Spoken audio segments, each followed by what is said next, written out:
To you by Globals.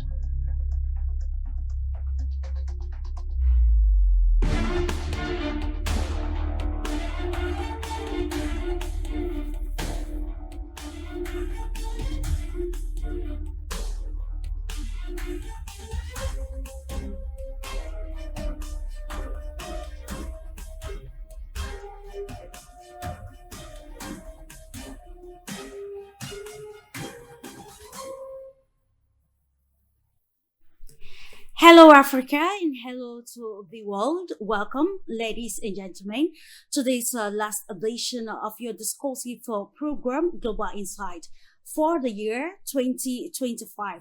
And that is why today we zoomed on the very pertinent issues that marked the world globally on this edition. And of course, with a great panel of experts, we're going to capitalize on the key aspects ranging from economics, international relations, politics, geopolitics, society, and what have you.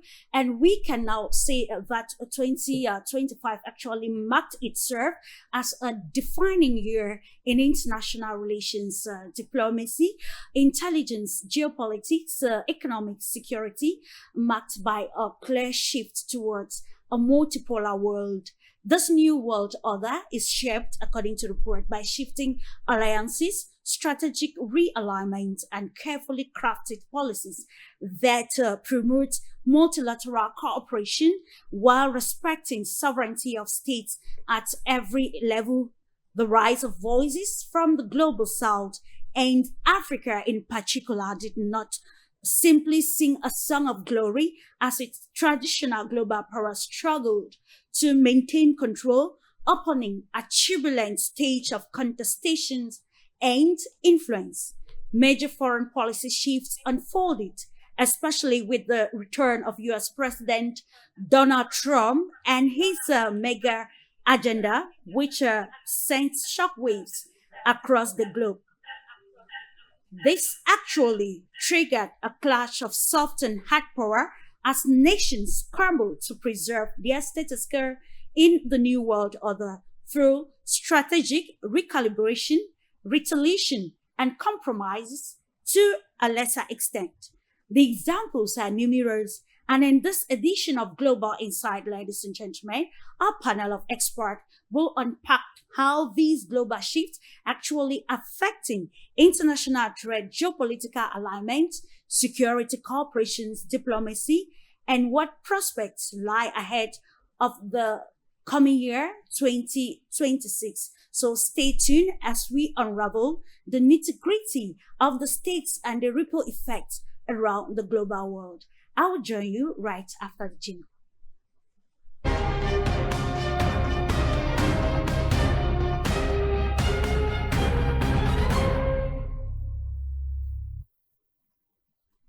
Welcome back. If you are just tuning in, this is Global Insight on Pan-African television, and of course, the last edition for the year 2025, zooming on the prospector also for the coming year 2026. How have the events of 2025 shaped, or how will they shape the coming year, especially in line with international relations? Without much ado, we uncover the panel at this juncture, and I'm pleased, of course, to take you first of all to the United States of America, where we are joining actually.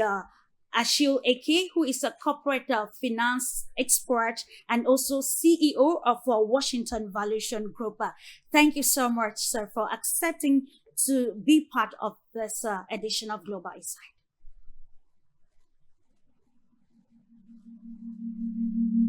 Good morning, Clarice. Good morning to all the viewers of this fantastic show. Hey, it's a fantastic pleasure for me to be here today. We are ending the year 2025, and I am pleased to be part of this show. And I hope we're going to share a lot of information for our viewers that will be very important for the insights, and also to allow us to discuss issues that are very near and dear to them. So thank you so much for the invitation. Absolutely. Yeah. Thank you for honoring the invitation. And we stay in the United States of America. This time around, saying hi to Steve Gill, political commentator and ex advisor to the Bush and Clinton administrations. It's a pleasure to have you this day, Steve. Clarice, thank you for having me as well. And it's good to see my friends from around the globe that I've gotten to see personally in the past. And hopefully this new year we'll be able to rejoin somewhere around the globe. But again, as always, you assemble great panels of people who bring amazing expertise, and the conversations are always worth your listeners being able to share in. Absolutely. It's not that expert discussions will always represent a reservoir for a whole lot of people across the globe. So it is timely at this moment. And we also acknowledge the presence of Punima Anand, President BRICS International Forum, joining us from India. Always a pleasure, dear Punima.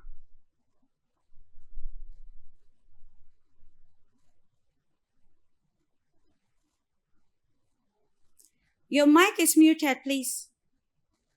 Good evening, Clarice. I'm very happy to come on Pan-African Media TV. It is raising step by step, and it become international channel. And I am very happy to see our old friends, our old observers. We met during different programs. So I'm really happy to come here and congratulating all of us to be a part of this important show in the end of year. Absolutely, talking what matters. Let's make our next stop now to Mozambique, and as we welcome, I think for the first time on this platform, Professor Jose Matimulani, researcher and President Africa. Always a pleasure, and thank you for accepting to do this last edition of the program for the year with us, Professor Jose. We're coming back to you subsequently, and to the North African nation of Algeria. We acknowledge the presence of Professor Dr. Laïd Zaglami, Algiers University Faculty of Information and Communications. Welcome to Global Insight this day.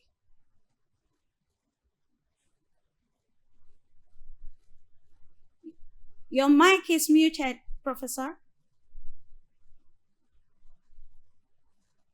It is not. What? Can you hear me now? Yes, sir. Yes, can you hear me? I can hear you, sir. Yes. Please, we can hear you. Okay, thank you. Well, it's good morning, good afternoon, good evening to all of you. I'm so excited and pleased to be part of the panel of the last 2025, and hope, as Steve said, I hope we will be reporting to meet physically in the course of the year 2026. And always a pleasure. Looking forward to having a good conversation with you, panel of experts. Just to note, ladies and gentlemen, that today's edition will be slightly different, but then it's still very. I cannot hear you at all. Would you fix that for me, please? Yes, Clarice, your sound we are not able to hear from the beginning. Okay, thank you. While hoping that the technical decks will fix it, we are just trying to say that today's edition of the program will be slightly different, as we are going to be more actually elaborate. And I think we can start this discussion with you, Achille Ekia, taking on the major geoeconomics or economic events that actually were very pivotal in the year 2025 and possible prospects for the coming year. Thank you. Okay. Well, I'm going to say the most important events 2025 are around different areas. On the geopolitics and war area, we have the Russia and Ukraine war that is still ongoing, for its fourth year, and we have the Gaza war, that happened, very intense combats and humanitarian catastrophe that we've noticed. And there are a variety of countries that are facing internal crisis and some facing coup. Well, especially in Africa, on the continent, we've witnessed Nepal's protest-driven ouster of Prime Minister, Sharma, and ongoing instability in various places. Think about Haiti, think about Congo, Democratic Republic of Congo, and some in Bangladesh as well. As to the U.S. and the Trump presidency, we know that Donald Trump took over the country in this year for his second term as the president of the United States. And as soon as he took over, he started reshaping U.S. and global politics with a very strong American-centered government, our governing agenda, and a lot of expansive executive powers that are affecting decisions, particularly on immigration, and then some of the climate change regulation that he rolled back. On the tariff front, the U.S. is witnessing one of the most, strong tariff policy and enforcement never seen in the past. And tariff is becoming the centerpiece of the U.S. economic strategy, and we've seen that U.S. has been,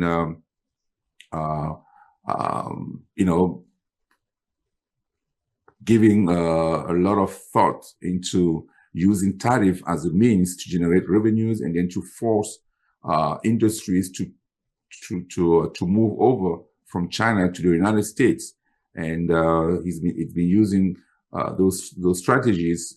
Some of them effectively, especially the big companies.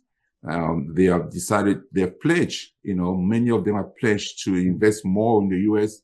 But it remains to be seen if that's going to happen in terms of total transfer of those companies in the U.S. Given the fact that it's very complicated to change the different strategies that so many companies have put in place for years that has been generating good revenue for them. And we know the market in the U.S. is kind of very expensive, very difficult, but some of them are pledged to do that. So we see how it turns out. On the global economy and the markets, we've seen global growth decelerate modestly, but remaining in the positive zone. The International Monetary Fund is projecting a growth of 3% around the world in 2025. And hopefully, we still have to see what's going to happen in 2026. We're going to talk about it in terms of projections.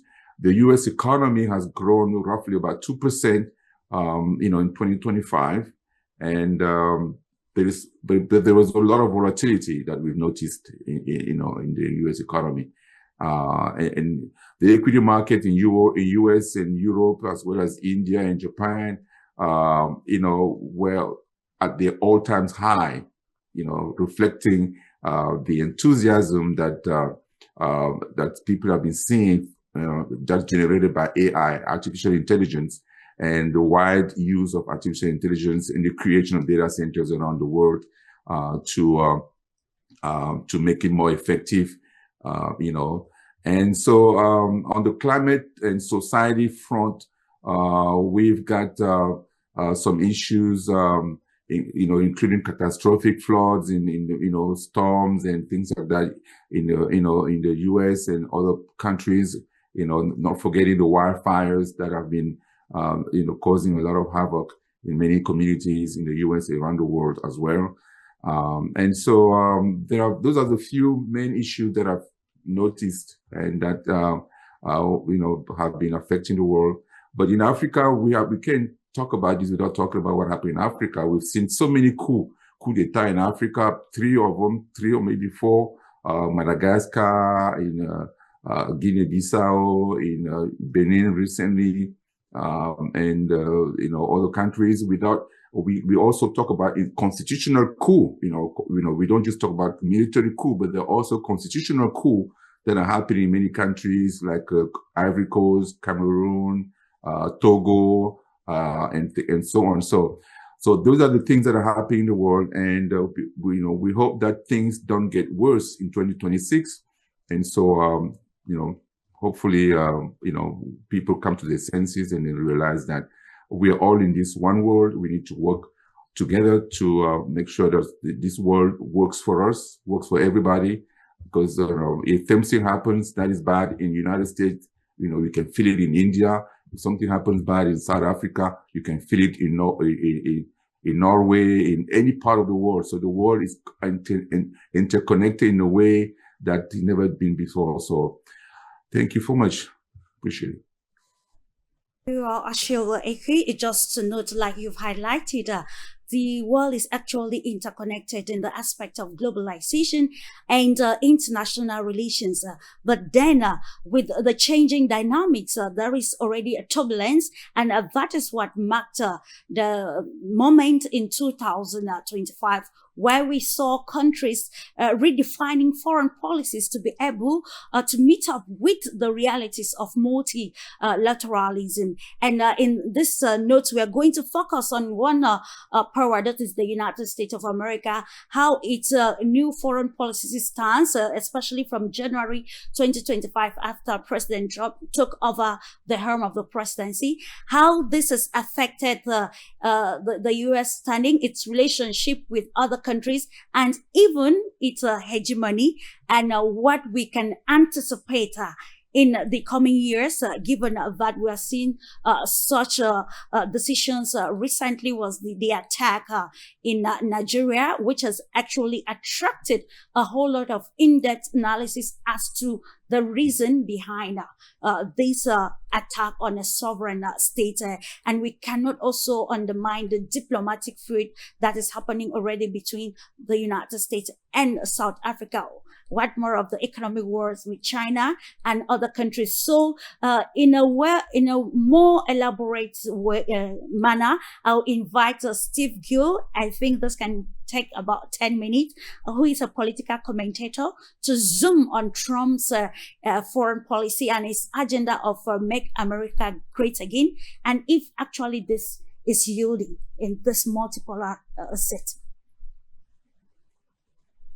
Thank you, Clarice, and my friend Akili really did a great job of kind of laying out the framework of what's been going on and kind of looking towards 26, the hot spots that we'll continue to keep our eyes upon. I think a couple of things. One, President Trump is a transactional president. It is about what's going to be best for the United States.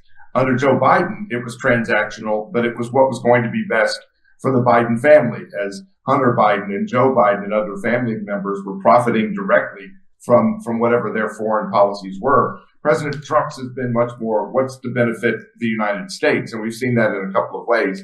Akili mentioned the tariffs.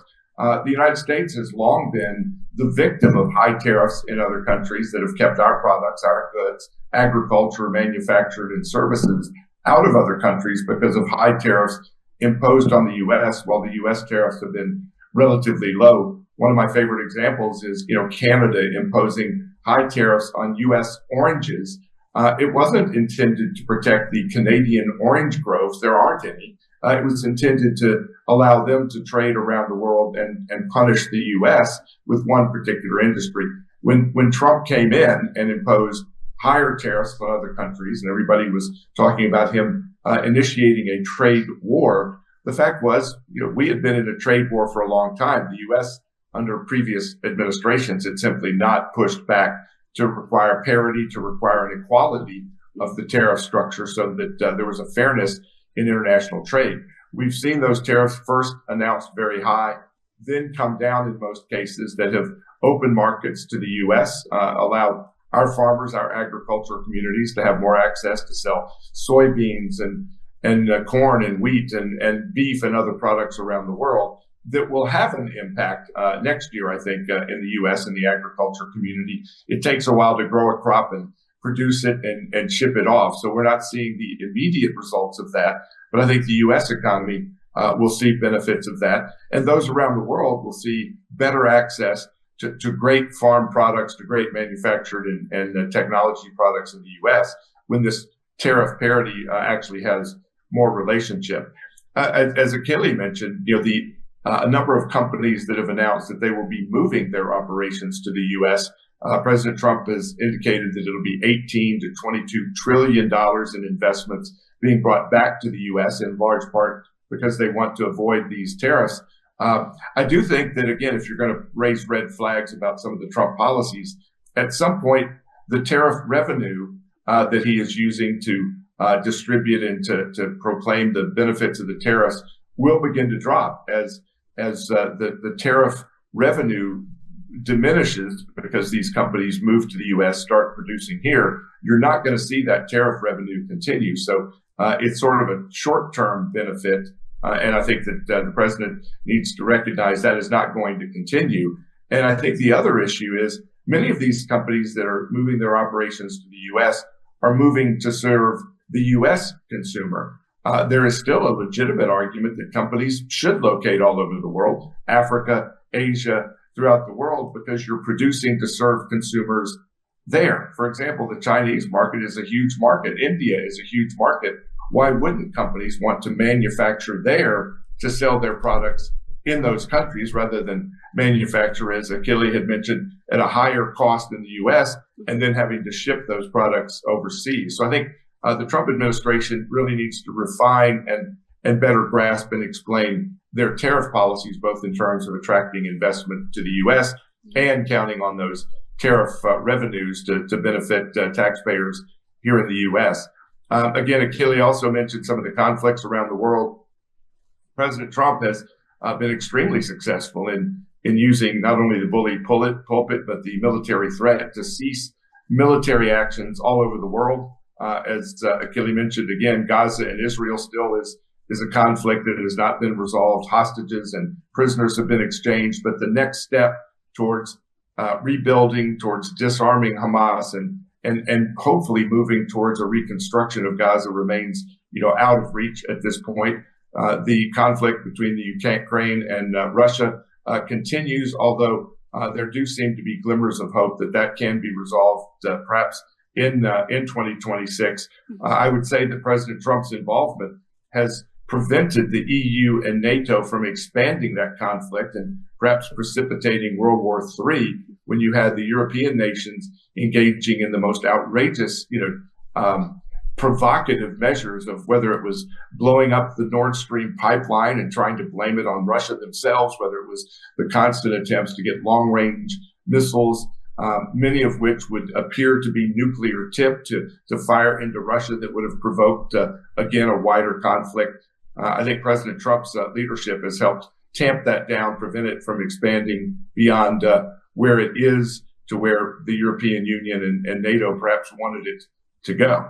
President Trump also deserves, I think, a lot of credit for forcing the European nations to step up to their own defense. Initially, when he took office, they were balking at paying their 2% or so of contributions for NATO. That number has now risen to 5%. Most of them are starting to pay their share so that the U.S. doesn't have to be as involved in potential military conflicts or perhaps encourage NATO to engage in more offensive rather than defensive conflicts. So I think that President Trump has been very effective there.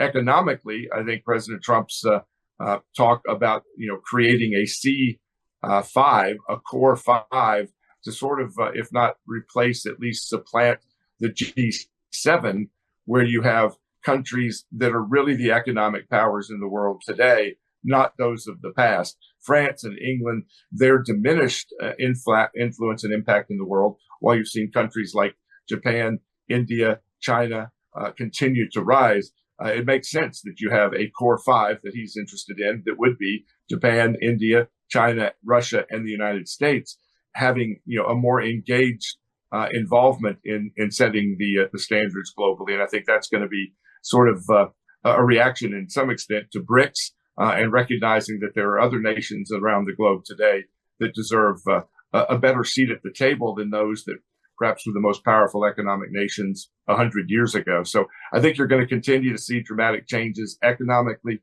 military, and otherwise moving forward. And it will certainly be an interesting 2026 as President Trump enters the second year of his second term.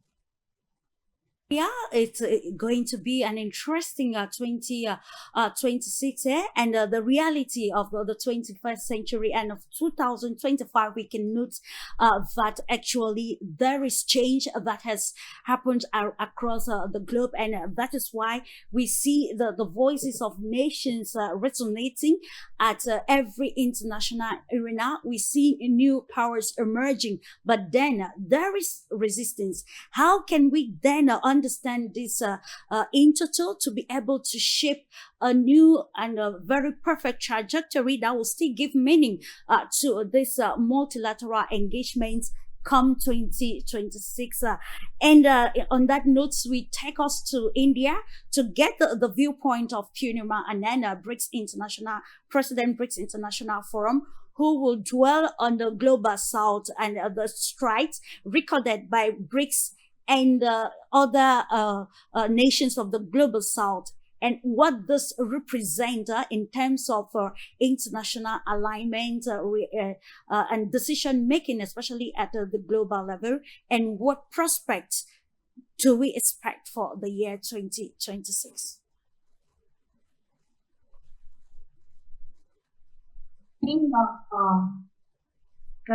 So this is the end of the year, and this year we observe that so many events happen on world stage. As our previous speakers and seniors observers said, that the first event, most important event, was the second re-election of President Trump. So whole world was observing January that new things will arise in world stage.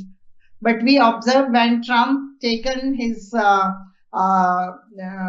chair at the White House, we saw that all decisions changed all of a sudden, and we did not saw the peacemaking efforts by the White House and from the presidential speeches.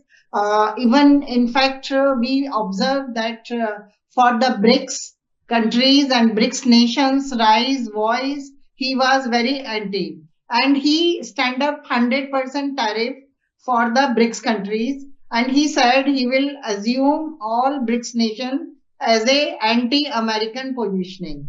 So this was his first initial remarks after getting his presidency, and this effect whole year all BRICS countries were struggling with the tariff issues, and this created whole year turbulence in the economic cooperation in the global south, and especially in BRICS countries, because they put up 100% tariff first on China, then 45% tariff on India. So this all engagements created lot of problems between trade settlements and economic cooperation. Another side, as our senior said, the death of Pope also previous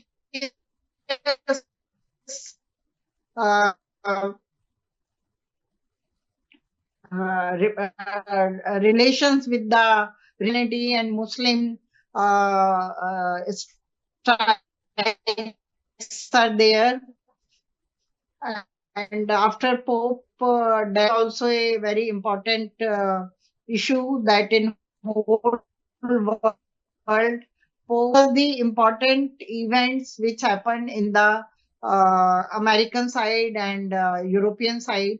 And another side, BRICS summit happened in Rio de Janeiro, and it was very important BRICS summit after Russia Kazan summit, because Kazan summit highlighted the Russian sanctions and Russian importance in the BRICS countries, and it carried forward to Brazil, and Brazil created very balanced role in his presentation with the Western world as well as global South.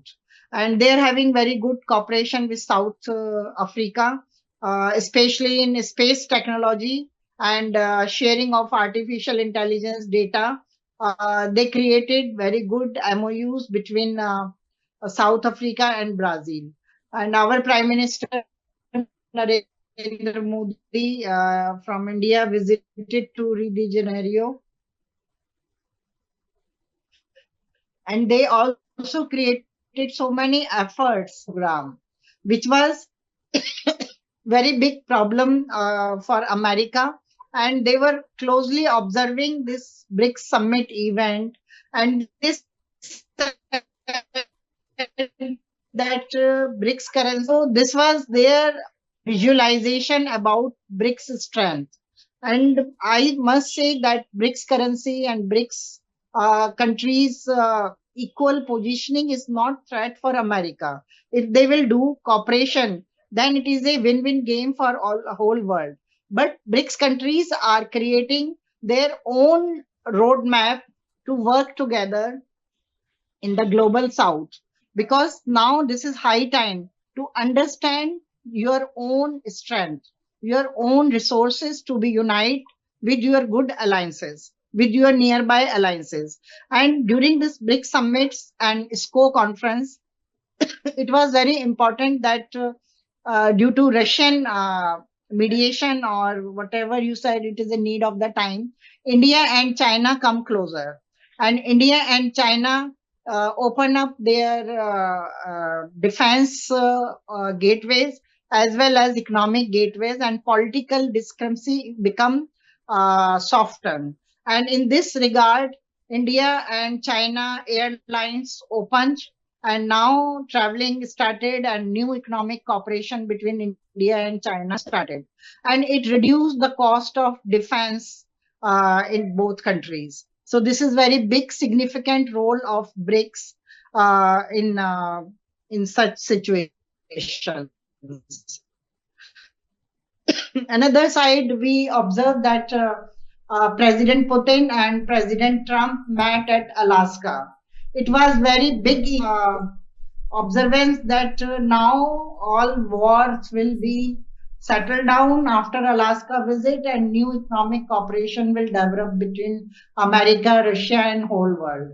But we observed that Alaska conference was very important, and very high dramatic scene developed when they met at Alaska. But after that, I think Kremlin and White House not able to make any significant role, and next summit was in Budapest and it was not materialized. It means that settlement about world peace, Ukraine-Russia crisis was not done. So whole world is waiting that if America and Russia can make some solution for new economic cooperation, it will be a good peaceful lines for whole world stage. So this is all I must say. But another side, as you say about BRICS strides. So BRICS is rising, and next year we can see that 2026 BRICS summit will be happen in India. And before that, in Rio de Janeiro, space cooperation in BRICS was one of the important issue, and data sharing, and then de-dollarization exercise, currency exchange programs, and there was one very important issue on climate, because this year wildfires in America and high temperature rises in India and Pakistan, nearly 53 degrees Celsius, showcase the warm alarms in global world. So climate change and climate crisis is most important, and BRICS countries created common funds to compete with climate. So they're having environment social governance funds and different other solution through their environment ministries. And President Ramaphosa, he emphasized on climate cooperation in G20 as well as in BRICS summit. So, and Shanghai Cooperation Organizations also raise climate cooperation voice. So, in whole world, in all conferences, climate cooperation and climate resilience was the major agenda this year. And we need to focus on climate, because if climate glaciers will melt and temperature will rise, how humanity will sustain? We need to focus on people-to-people cooperation and how we can make new economic model for the people benefits, for the people development. So this was the important issues in BRICS conferences. And I feel now in 2026, India BRICS Summit is very important, because this year many elections will happen, and another side we are looking forward for Ukraine and Russia peace talks.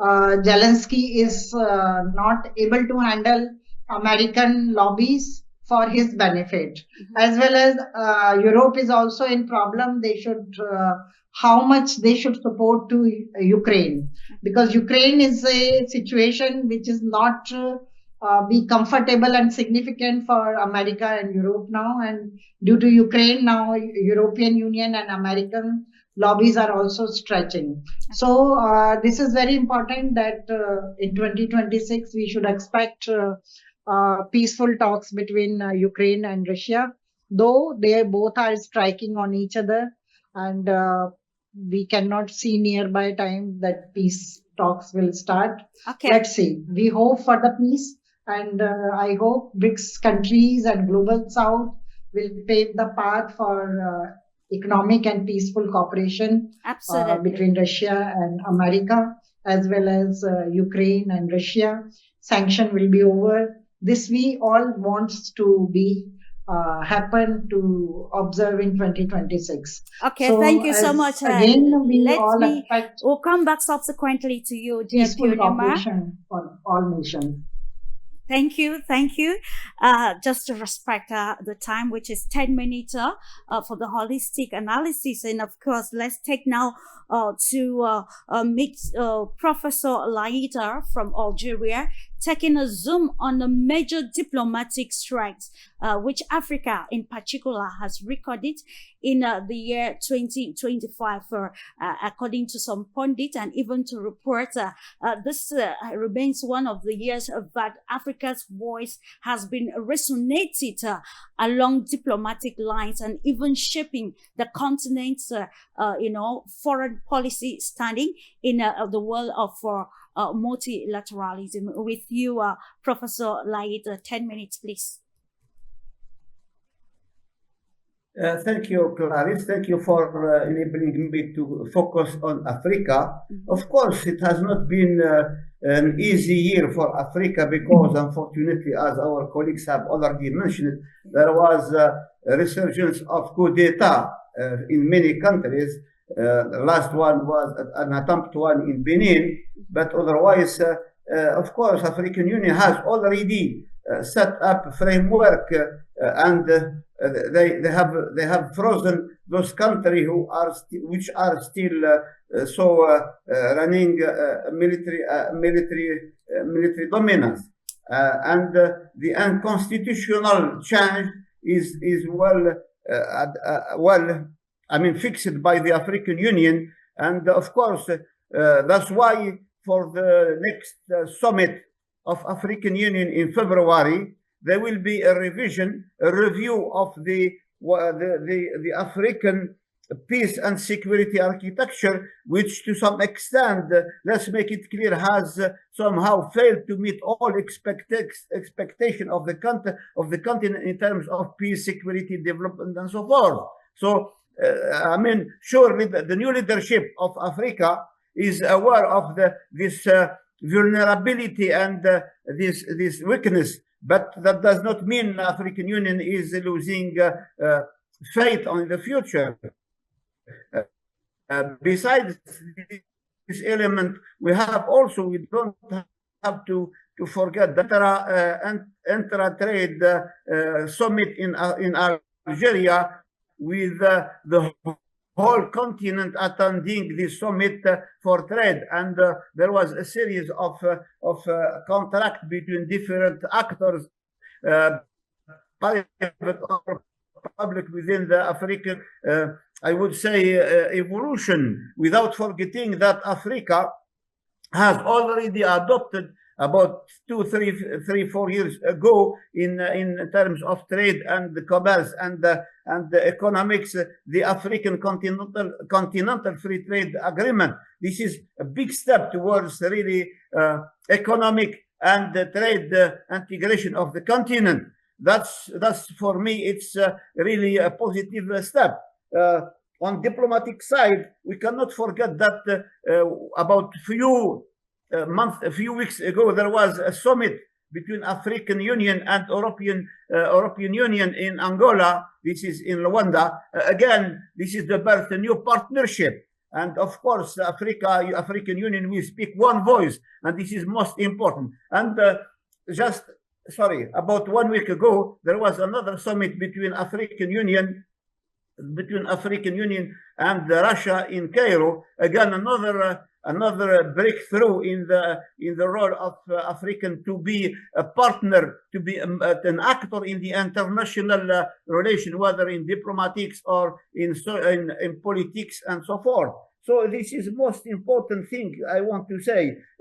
More than that, African Union has somehow gained more credibility, and we have seen now for the last 25 year, there was three representatives from Africa within the United Nations Security Council, and of course the presence what they call A3 plus. Leading by Algeria, they have played a key role in adopting series of measures and taken a series of measures and the resolution towards improving, first of all, towards more justice, social justice, and better partnership and economic development within Africa. I don't want to forget that that's 3 days ago. There was the Algerian government, I would say the Algerian parliament has adopted a law that criminalizes the French colonization.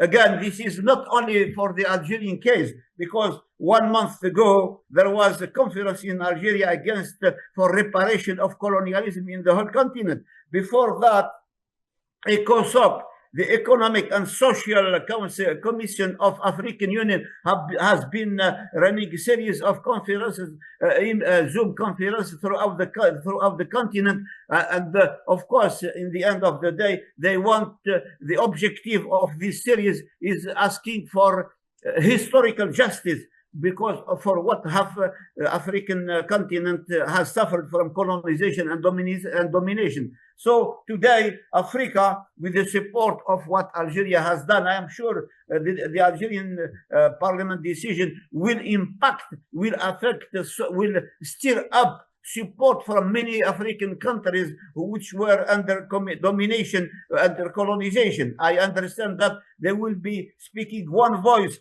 to ask for reparation, to ask for, of course, to ask for pardon, and more than that, to recognize material and moral reparation.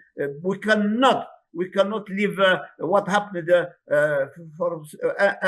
I would say unjust, or I would say not left without any punishment. I would ask for sanction, and that's what the economic and social and political sanction. I mean, we cannot accept the idea of that justice has been forgotten. And of course, it is important that Africa has shown a great solidarity and consensus over development and over development within the continent themselves.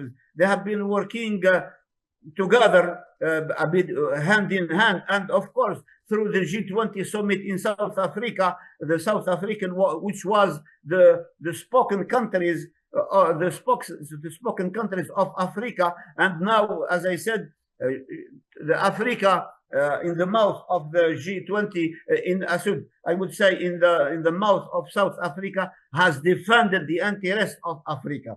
It's more important now that Africans should solve their own problem, and the leitmotif, I would say, the slogan, African problem should be solved by African solution. African problem African solution. This is not just a symbolic idea. This is not this is a reality. Unfortunately, what happened the last few days with the intervention of President Trump in Nigeria does not help for this. That's why Africa, as I would expect in February, will review the process, or I would say the architecture of peace and security. And I don't think it's a good idea that foreign countries will intervene in internal affairs of Africa. The same case applied to the situation in so many African countries, likewise in Libya, in Sudan, in Great Lake, and so forth. So I would say, even though hopes are there, but still Africa is lagging in terms of conflict and stability. They are still facing difficulties. But I am convinced, I am optimistic for the future. I would say the more united Africa, the more problem will be solved. And of course, now today, Africa is, as I said already, is speaking one voice in the international relation, in the international order, and what they want, African, they should be respected, and of course, they should be also accepted as one credible and viable voice when it comes to Africa. Just one last point is I want that all the resources of Africa will be explored and exploited by the Africans themselves. And if there is one way or the other, some kind of cooperation, it has to be done on mutual partnership and mutual interest. That's for the benefit of Africa. Africa, after years of colonization, years of misery, of poverty, time has come that they should recover its own dignity and its own independence.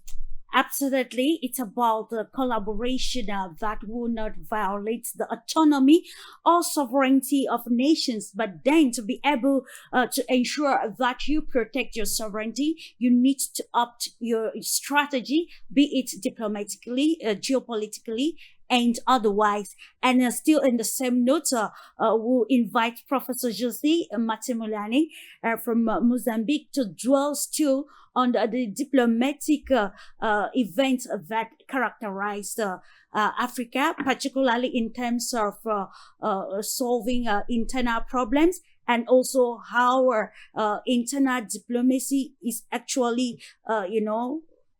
somehow divided. We can take the position of probably the diplomatic dealing between the United States and Nigeria, Niger and France, given the position or probably the manner concerning the Sahel states. I'll invite you to give holistically your viewpoint on the diplomatic milestone or events that shaped the African continent in 2025, and what can we anticipate in the coming year?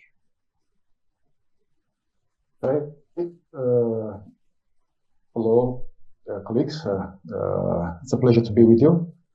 I would say that firstly, I had problems with connectivity and so on, but I'm in.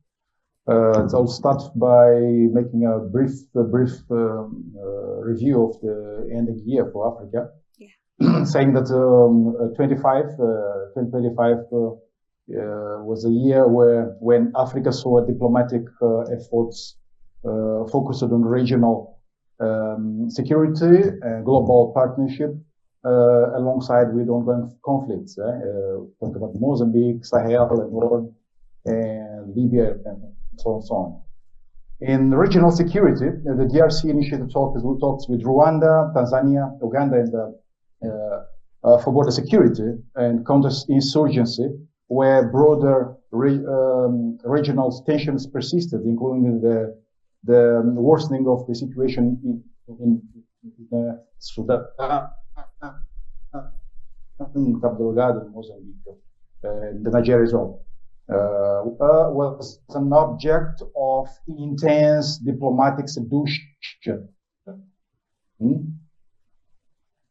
saying before, we saw a U.S. Africa Business Summit in Angola, which launched the major project called the Lobito Corridor,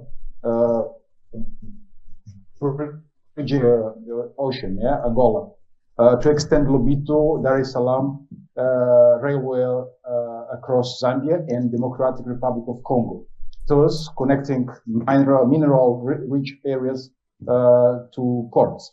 We saw EU-Africa summit as well. Well, here I would say as usual. I would say the same. The summit didn't bring anything new, actually. It's the same agenda: economics, trade, democracy, strong institutions, peace and security. Because there are 52 countries in Africa. Why should the EU hold the summit in the same country as the US? It may be a rhetorical question, actually, or maybe just because Trump's USA did it, and the European wanted to send an enfant rebelle message to the master. Okay, okay. Of course, there's still very important, very important agenda behind that. All those that meetings or that summit. Okay, but it's nevertheless it's still strange. Russia. Well, Russia deepened its ties through the 2023 and 2026 action plan through second ministerial conference in Egypt.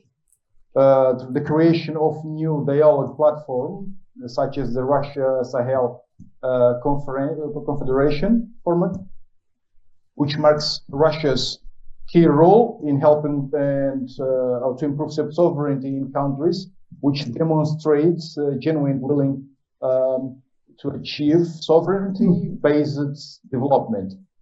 Russia strengthened economic ties, especially in the agricultural sector, with food supplies, developing humanitarian cooperation, culture, education, media, and strengthening its military technical presence in the African Corps security agreements in preparation for the 26 Russia-Africa summit. China boosted its 2022 launched Global Security Initiative partnership focusing on common, comprehensive, cooperative, and sustainable security, and creating a new path to security that embraces dialogue instead of confrontation, partnership instead of domination, and winning instead of losing, based on an adherence to the purposes of the principle of the UN Charter. In climate initiatives, we saw the Berlin call for the Congo Basin test forest boosted to mobilize all those $2.5 billion for conservation, complementation of the grants such as the forest-led leaders and the climate leaders partnership. And just finalizing this block, so about the economic cooperation, the African Continental Free Trade Area. So it's a very important instrument. Well, continue to drive integration, focusing on digital economies, being the Pan-African payment and settlement system, a major step to financial sovereignty of Africa, if implemented. Well, in terms of prospects for 2026, are very simple for me. I say that, well, unless the maturity, patriotism, and unity of African leaders are demonstrated, all the challenges and menaces hanging on Africa's neck will continue and worsen. I said in the beginning that Africa was an object of intense diplomatic seduction and major geopolitical players, from major geopolitical players. But my dream is to see Africa shifting its status from object to subject of intense diplomatic seduction to its equally major geopolitical players in order to achieve the goals reflecting its deep interests. In terms of, well, of being, how can Africa be and a subject of this, well, of its own interest. It's, as I said before, it's through this unity, through the regain of that Pan-African consciousness we had right after the achievement of independence, after we defeated the colonialism. Well, after that, we are now living in a neo-colonial era, and there is more than ever an urge for African countries or African leaders to start working on policies and make policies that really respond to the interests, the demands of the African people. In terms of New Year again, the 2026, I would say I have not that much to expect unless all those conditions I said before are reached, are matched. I mean, patriotism, unity, and fight for sovereignty. So, thank you.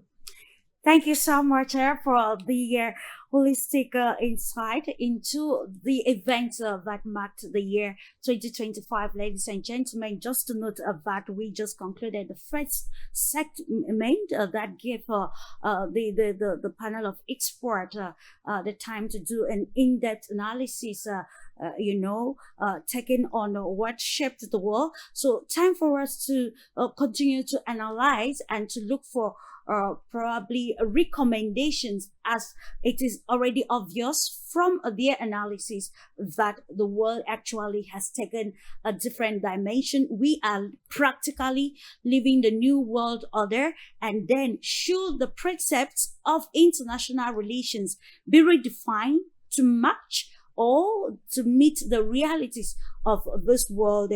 And I'll come back to you swiftly, Steve.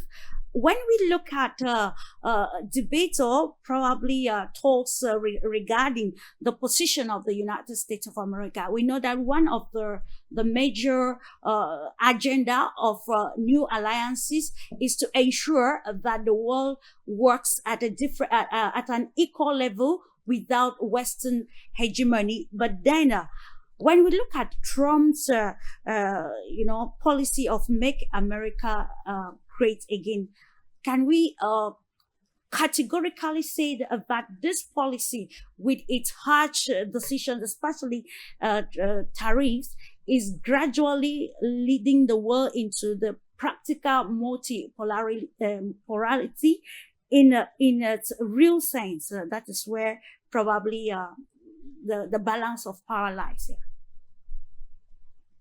I don't think that there's a conflict necessarily between President Trump wanting to make America great, to make America more prosperous, and deflecting or diminishing the right or the power of other countries to seek to improve their prosperity, their freedom, their opportunities as well.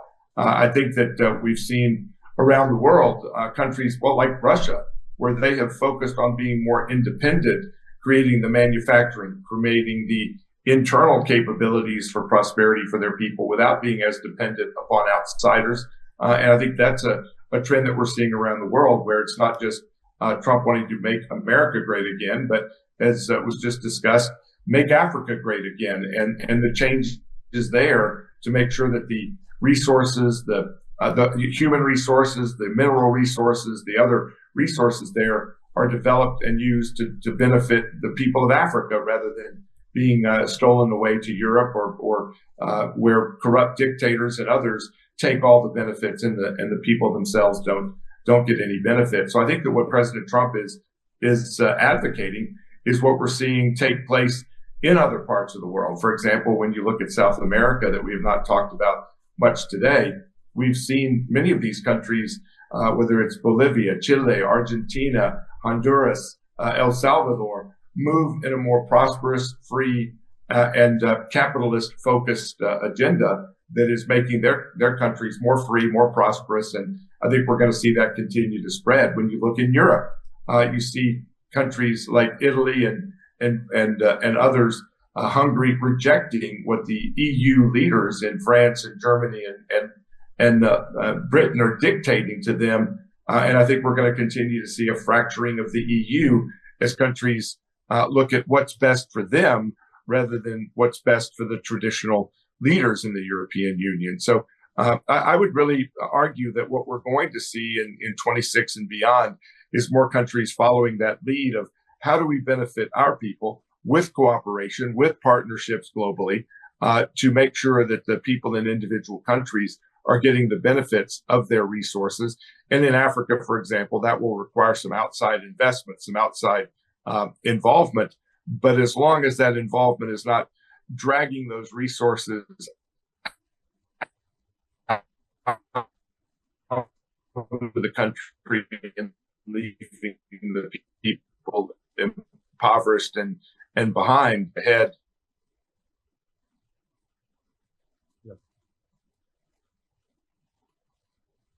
Okay, thank you for that, Steve. In the same perspective with you, sometimes it becomes really complicated. With you, Ashil Eki, we still want to look at international collaboration, cooperation, and taking the case study of the African continent. When we look at nations shaping policies that will advance the development, we see that the African continent is one that has taken great steps, which can be seen from the countries of the Sahel state. We also can note that this has met resistance. And it's even more worrisome because the complot is actually, or the plot is actually something that is within. Recently, we saw the president of Rwanda and the president of DRC in Washington, D.C. to sign a peace deal, hoping to end the flare in eastern DR Congo. But then after the meeting, we also saw the U.S. president announcing that after they inked the deal, the two presidents from Africa actually noted that USA should come and take its natural resources. And then it brings us again to the challenges that the new Africa is facing in this world of multilateralism. Now, moving to 2026, what do you think are those practical strategies that needs to be taken to ensure that Africa, meets the defined agenda, especially under the continental free trade area, so as not to be left behind or not to see itself becoming more of a battleground for geopolitical competition? Well, what you said about the meeting here in Washington is interesting. We see two leaders, leaving Africa, coming to the US for an accord on a subject that is critical to their countries, and they are neighbors, and they know each other, very well. So why do they have to come to the US to give us this show, this television show, outside the continent? And is it something that they couldn't do? Were they looking for an opportunity to show off in the US in order for them to be able to solve their issues, rather than getting together as we do in Africa? We solve our issues internally, like Professor Zaglani was talking about. African issues should be solved with using African solutions. Which why do we have to involve the United States in solving an issue that is easier to solve? We just have to talk, just have that conversation. So I think our leaders are still, very, I think there is something that we need to work on more in Africa right now. It's the decolonization. The colonization is not just a physical thing; it's also a mental thing. And many of our leaders are still living in that world. They don't believe in themselves. They don't trust themselves. They're looking for external forces to help them find solutions to things that they can really solve themselves. And that is unfortunate, because Africa has evolved significantly for the past in the past 60 years. Since the independence in 1960, and there's so many ways, so many avenues that have been put in place to solve conflicts. And now, where does that stand today? That show that that they perform here in Washington, nothing have changed pretty much on the field. It's still ongoing. There's still some issues. There is still fighting. There's still distrust between the two governments, the two leaders. On the ground, it's still it's a status quo. So what it says to me is that we haven't grown significantly. At least some of the leaders have not grown significantly yet in order for them to decide to end the conflict when it's unnecessary. And at this point, it's really unnecessary to be fighting between Rwanda, M23, M23, and the Republic of Congo, for minerals that they can easily get together in agreements, sit down and agree, and then share the wealth. God gave us this wealth to share. We can't. If Rwanda wants to be part of of using Congo's resources, all they have to do is get into a partnership with Congo. It's easy. You get in a partnership, and then you can agree on what percentage each partner can have, and then solve the issue. Why do you have to kill millions and millions and millions of people and then wait for the United States to come and solve an issue that is easy to solve? And the United States doesn't do it, because it's a nice guy. No, he's looking to get some of the profits too. It's looking to get some of the minerals too. So so if you involve the United States, in a situation that you can easily solve, then you have something coming. Like we say in the United States, you have something coming. So that would be my caution, my caution on involving external forces in solving conflicts that are easy to solve, especially when it's an African to African conflict. Now, I can understand if it's an international conflict, involving external forces. Yes, that could make sense. But between Africa, we have the African Union, we have the different local, or regional organizations that have been put in place to solve those conflicts. So we have to trust each other, and because in a situation like that, both parties have to trust each other in order for the solution to be found. Even if they go to the U.S., if they still don't trust each other, there will be no solution. And we see that today on the ground. It's still not solution. It's on paper, some type of agreement on paper, but on the ground, it's still a status quo. So it's not advisable to go that route. Now, when it comes to free trade agreement, the partnership, the African Free Trade Agreement, yes, it's an environment that Africa has given itself in order for it to be able to trade among the population, the people, the countries on the continent, so we can boost, our trade, and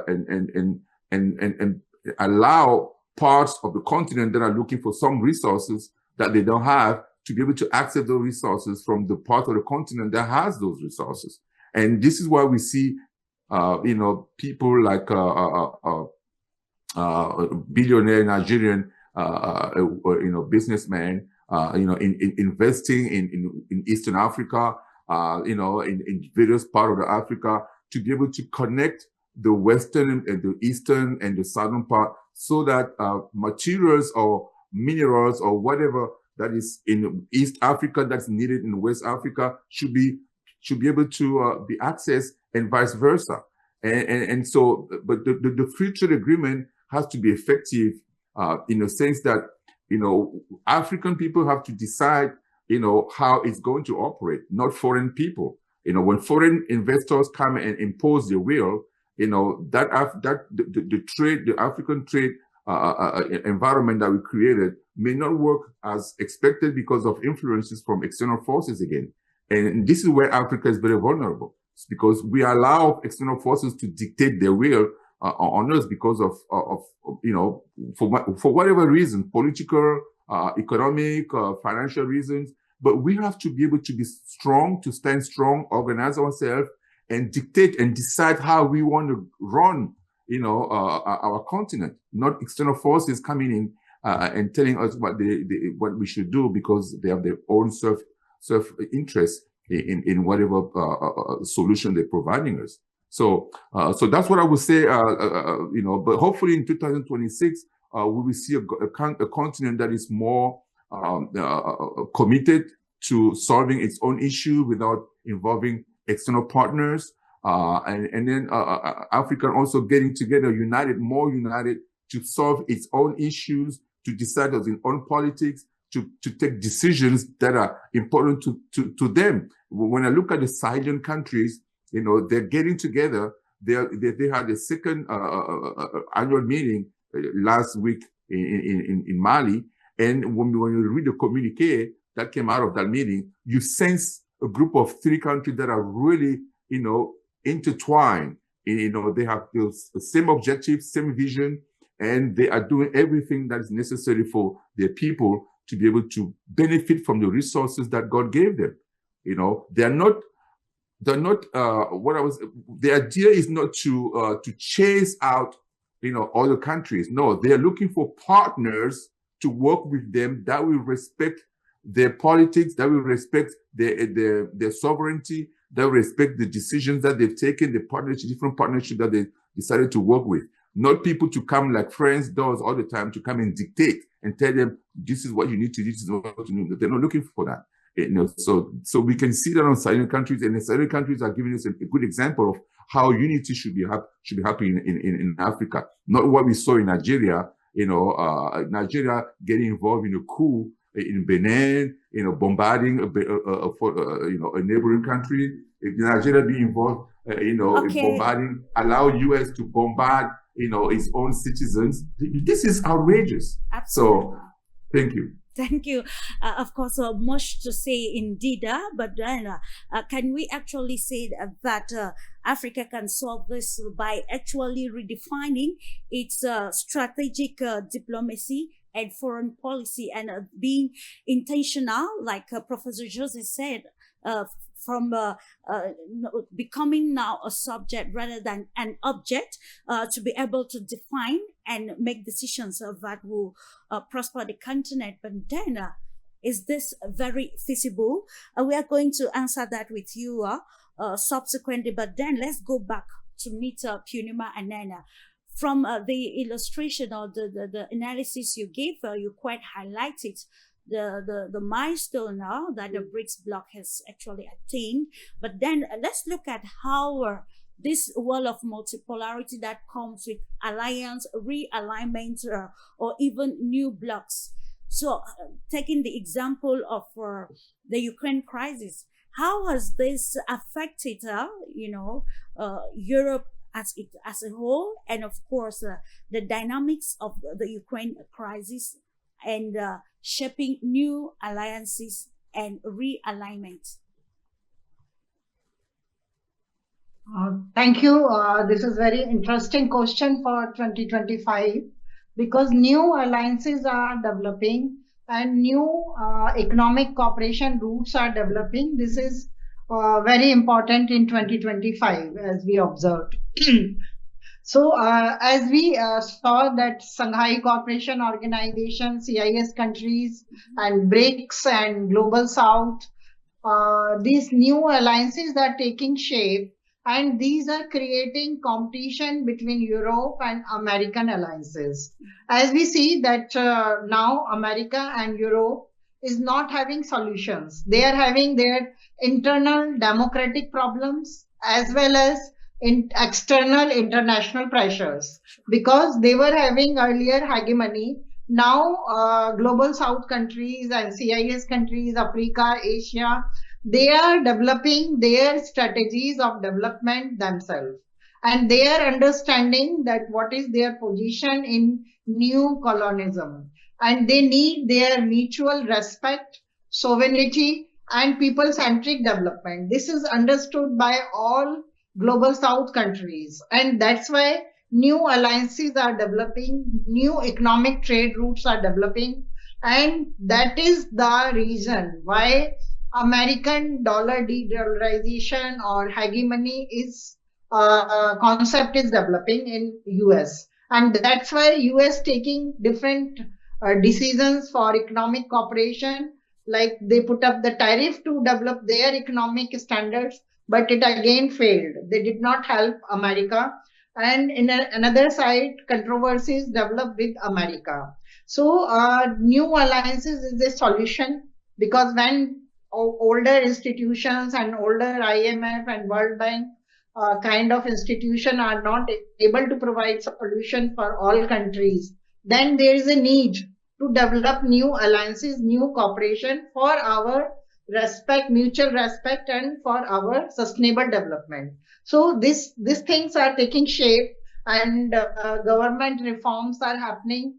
And main instrument is artificial intelligence, digital age, because all informations are available due to digitalization, and that is the main source of Africa and Asia, that their human resource, their scientists, their new democratic leaders are making new strategies for the strengthening their country and their national powers. And they understand very well that what is their resources, what is their economic situation, and what alliances are good for them.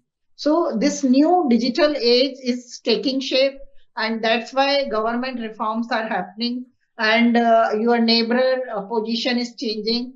Earlier, as we observed that India and Pakistan, India and China was having very big differences. But now in BRICS, we get new chat rooms, and now China and India sits at one round table, and they understand what cooperation they can do. Earlier in American conferences and in United Nations meetings, we were in different rooms. Our diplomats were not meeting. Our political alliances were not meeting. But now, due to new alliances, we are getting new opportunity to understand each other, to understand what is our traditional value, what is our scientific and educational values, what we can do ourselves to maintain our sovereignty and our people's benefit. So this is most important, and on this basis, we are getting new alliances, new reforms, and new governmental positions for new economic cooperation for sustainable development. Absolutely, sustainable development being the key word. And how can you attain this unique piece to attain this? With you, Professor Laid Zaklami, you highlighted the milestone that the African Union has recorded over the years. But then when you still look at the African continent, you see a lot of diplomatic feuds, even political, wronging between countries. So, and Sudan seems to be a forgotten crisis across the continent, and other countries in crisis, thereby hampering direct foreign investment. So the question will be on the recommendations on how Africa can probably strengthen its maybe solution or mediation efforts to ensure that they mitigate or it mitigates the number of crises across the African continent. Remember that 2020 was the year to end the illegal proliferation of small arms into the continent. That didn't materialize, and the lapses of the continental free trade, which you highlighted too, due to increase regional conflicts. So what assertive position can the African Union take to ensure that it mitigates the number of conflicts derailing Africa's economic trajectory?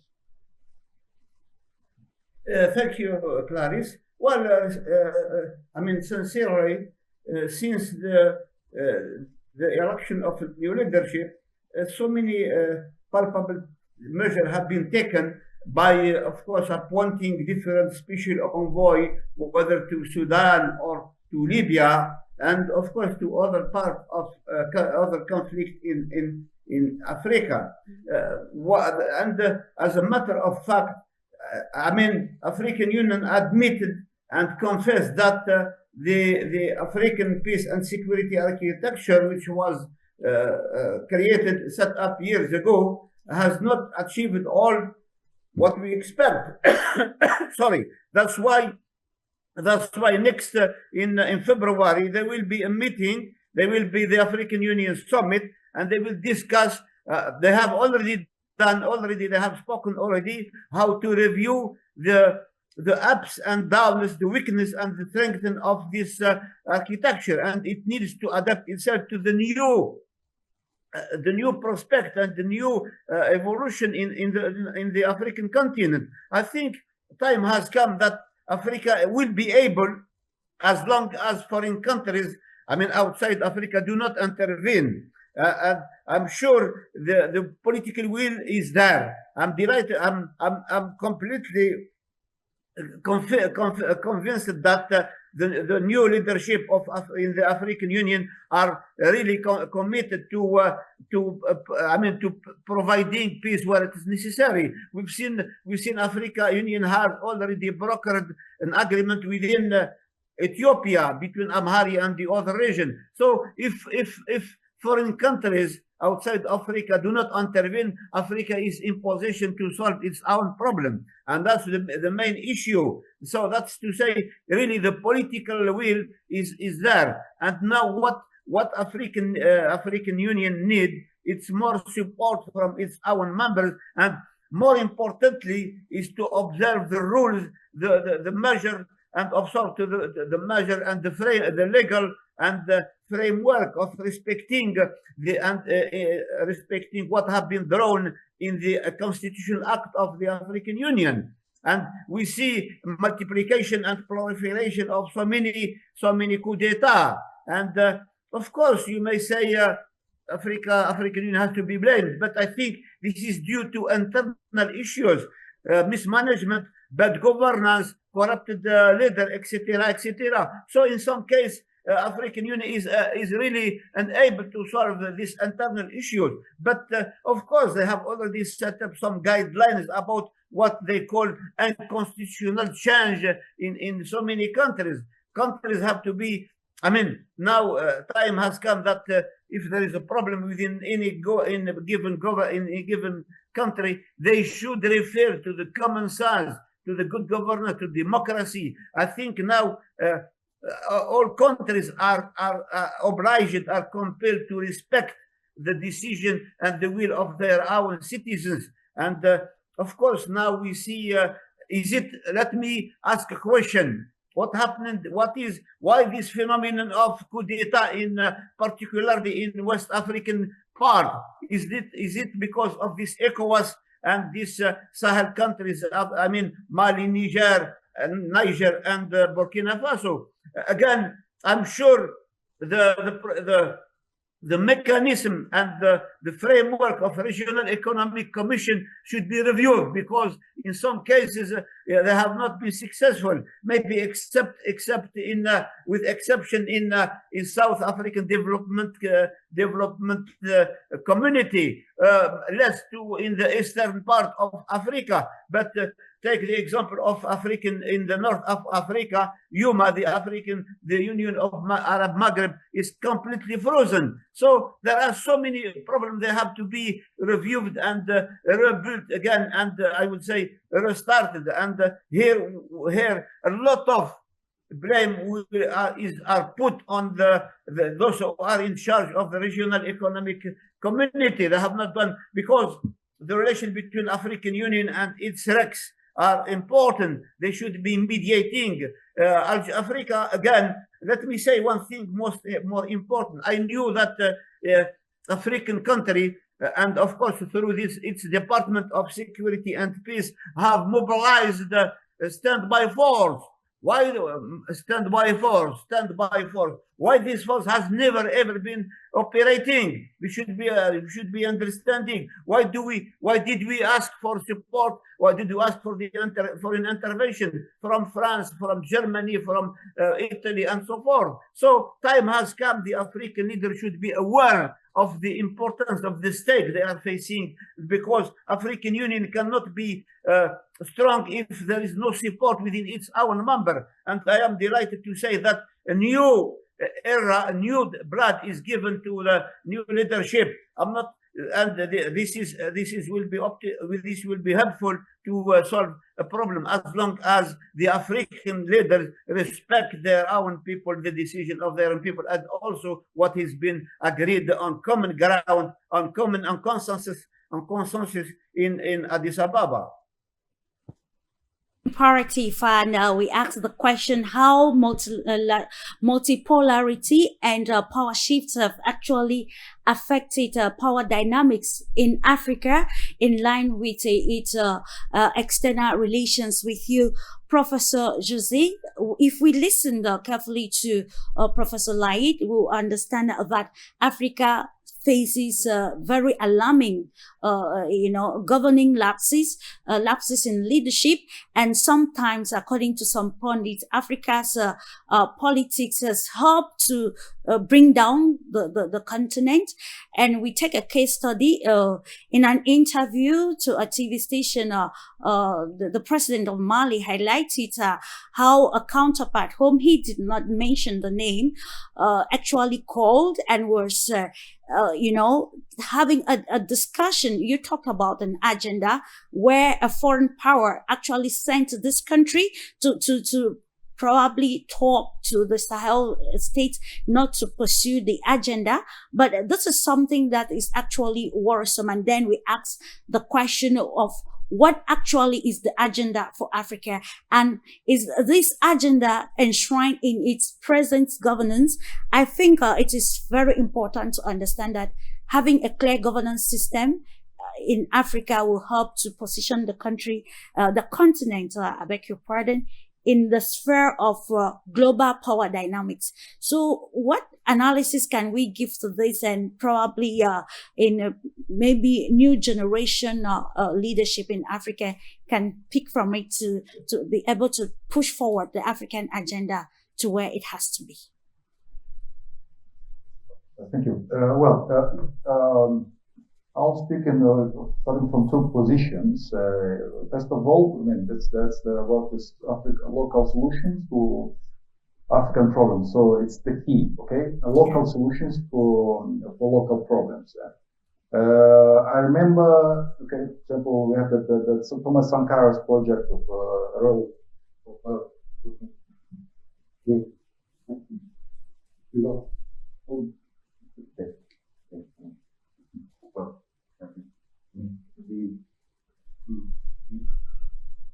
could get the sources from colonial conditions. We have a recent example of Egypt, which raised $8 billion in just 8 days for the reconstruction, for the development of the Suez Canal. And saying that, what's the point? The point is that there's another illusion of the African leaders of thinking that investment must come from abroad, must be external only. And for very, very important projects in Africa, infrastructure and say social project and so on, I'm sure that local, African citizens could, and they have the means, and they would sacrifice what they earn to invest in such projects, not needing to go outside for foreign financing, okay, to drag our resources outside. So this is something we should explore in Africa, okay, because we see our African states highly indebted internally, but we don't see the gains of those. The impact of the local investors in their community or in the country themselves. So the question is where does that money go? After the investors get it back from the state. And another issue that actually that's really very, very serious. I would say I don't have faith in African Union, because as I used to say, African Union is infected. African Union is a Trojan horse, because you have in African Union and in most of the regional African organizations, you have the Western counterpart influencing financing, and so on, so on. I mean, it's that's why the question the professor was asking now, all these intervention forces, why weren't they used when needed? Because the African Union doesn't have the maturity, the sovereignty, needed sovereignty to take these tough decisions. So for me, it's some kind of we need some kind of a revolution in African Union. And again, even the renaming of the African Union from Organization of the African Union Unity for Africa to African Union is something symbolic, and there's a lot to say about that. Yeah, it's about shifting from what we really need in Africa. First of all, working all together. It's about union. And when you take out this word, yeah, you take out this concept of union, and you leave only the economic aspect of the organization. You perpetuate this issue, the things, yeah, the system where Africa is always behind. Africa is always in trouble. So Africans don't respect other Africans. Don't take the other African countries' interests, because we took out the union. Okay, that's why I say again that the African Union is a Trojan horse, because we're still not. We don't own. We're not the actors of the destinies of our continent. So that's where I think we should start working. And again, I would say yes, the embryonary African organization that truly shows and has a big, huge potential of being sovereign, and amplifying to the whole continent is the Sahel organization, the three sisters. I think that's where sovereignty starts, because all the rest is still, it's about, it's playing chess, okay? But where we know for sure that the winner is the other side. The other side meaning the Western countries. So that's my thought on this. I will stay with you, Professor Jose. Can we say that the African continent, especially its institutional bloc, the African Union, is under some sort of diplomatic pressure, that it is difficult to take those radical decisions that will probably foster the agenda of the continent and make it benefit real good from the new alignment, especially with new powers across the continent? Yes, that's sure. I mean, we should change. Actually, literally, we should change the European Union from helping African Union. So this should be a consensus in Africa, right? Because otherwise, all the efforts are going to be undermined because. Well, you have to understand that a war of civilizations, a war of interests, yeah, and you can't have, EU helping in the whole functioning of African Union to make Africa great again, yeah. It's just kind of contra. Let's say it's a cognitive dissonance. It calls them in. It resembles cognitive dissonance because they can't help us strive while they want our resources. So just to understand, they say Africa is the major exporter to Europe, far ahead from China. And USA and so on and so on. So what is it that Africa is exporting to the EU? It's raw materials. It's raw materials, and they will shape this.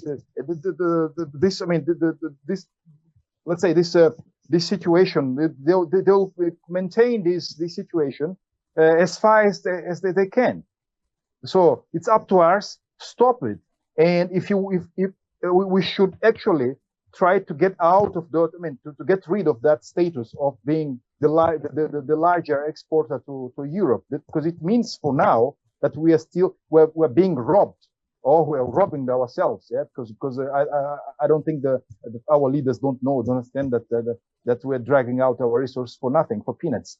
Yeah, so we should try to boost this internal, the African, Pan-African, the economic zone, economic development, shifting the resource, processed resources, getting the help of those countries who are interested in helping us developing our resources, but helping us developing our resources, not just because those countries, let's say Russia, China, are in love with us. Yeah, we have to understand it in the geopolitical terms, because for Russia or for China helping Africa processing its raw materials means weakening their direct opponent. So let's take advantage on that. Yeah, we have to trade the finished products. We sell. First of all, the finished products, the value added products, not raw materials. But it must be structural. And as I say, there's a saying, you have to divide to reign, but also there is a situation you have to unite to reign, to conquer. So that's the case. The Europe or the West is working in both systems: divide to conquer, or unite to conquer. So it's up to us to understand that and get rid of that. Thank you. It's about being strategic and intentional, and what you want to do regarding the agenda you have for your people, and of course, to benefit from international relations. You need to have it well outlined strategically, and not to be left behind.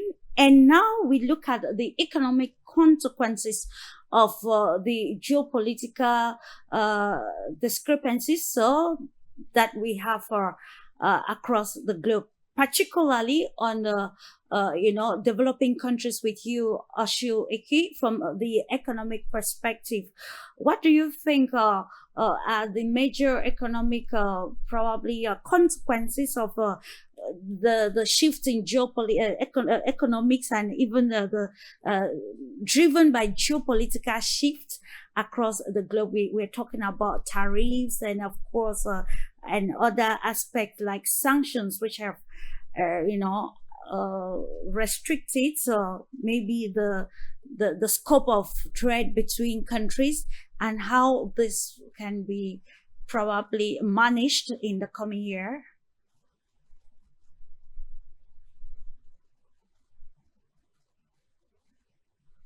Your mic is muted. Well, I think on the economic front, okay, all right. good now. So I think tariff are still going to be a major issue next year. The Trump administration have decided to focus on countries that are causing a